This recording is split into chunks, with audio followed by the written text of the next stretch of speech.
Hey everyone, I hope you're having a good night or evening or whatever time of day it is for you. Yesterday, I actually uploaded a video where I made some patches on a synthesizer that I thought were kind of cool and reminded me of space, and I actually included a picture from Apollo 17 in that video, and that got me thinking that I thought it would be pretty cool to do a video just about Apollo 17. Very interesting mission in the fact that it was the last time humans had ever been on the moon. Now, that mission started December 7th, 1972, and the total mission duration was 12 days, 13 hours, 51 minutes, and 59 seconds. The crew was made of Eugene A. Cernan, Ronald E. Evans, and Harrison H. Schmidt. And it was the first nighttime liftoff of the Saturn V launch vehicle. Now, NASA has a new launch vehicle they're working on, and that's going to help us get people further into deep space, and I'll talk about that towards the end of the video. But for now, back to Apollo 17. While they were on their way to the moon, this was the first time that anyone was actually able to take a photograph of the South Polar ice cap, and I'll include that image here. Now, the area where they landed was called the Taurus Littrow Highlands and Valley. I think I'm pronouncing that correctly, Taurus Littrow. This site was picked because it had rocks that were both older and younger than those returned on other Apollo missions.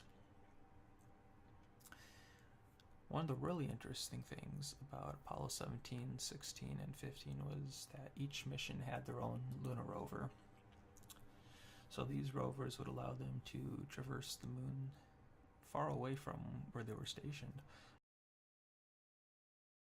If I remember correctly, one of the missions actually took them 5 kilometers away from their capsule, so they were pretty far from their home there. The lunar rover was used 3 times over the course of 3 days, and on the moon it had a mass of 210 kilograms, and it could hold an additional 490 kilograms. The rover cost $38 million to create and was created by Boeing. On the way back to Earth, Ronald E. Evans actually had to perform a spacewalk before they hit re-entry. There was actually film cassettes on the outside of the capsule that they needed to collect so that way they wouldn't burn up upon re-entry. And that spacewalk took 1 hour, 7 minutes, and 18 seconds. It took place on Sunday, December 17th, so shortly before they started re-entry, actually.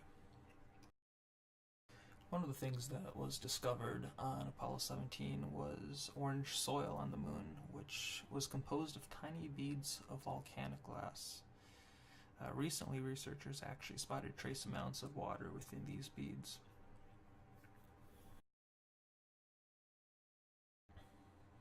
Now, that was the last time we had been on the moon, 1972, so it's been a while. But fortunately, there are more manned missions for deep space coming in our future.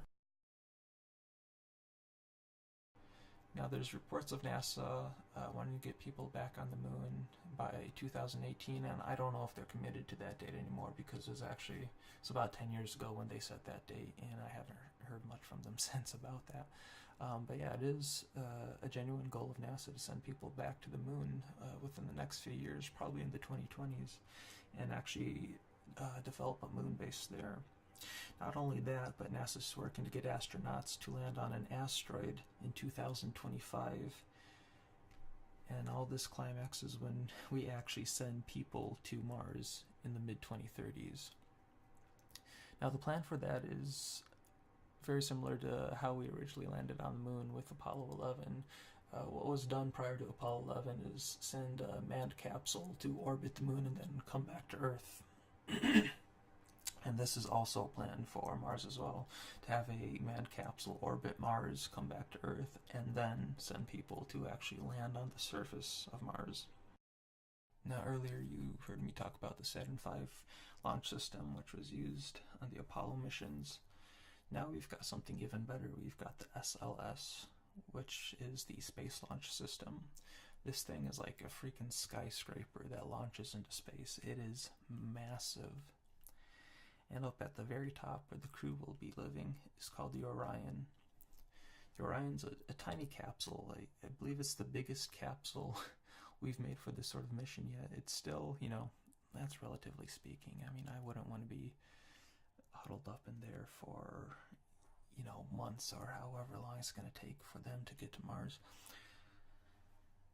But yeah, all the tests that NASA have been doing for those systems have been going incredibly well, and it looks like they're on schedule. So it'll be exciting to see throughout the next 20 years a whole new age of space exploration like we haven't seen since, you know, the late 60s and early 70s. We're going to be able to experience that all again, you know, and maybe some of you listening to this might remember watching the moon landings when you were a kid, and I look forward to, you know, as an adult, you know, if I have kids, you know, I'll be watching the first people land on Mars. So that'll be interesting, and I look forward to the future. But anyways, these are just some facts I wanted to share and talk a bit about it, because this is something, when I'm procrastinating, I watch a lot of videos and read a lot of articles about this. So anyways, I hope you're all having a good night, and thanks for listening.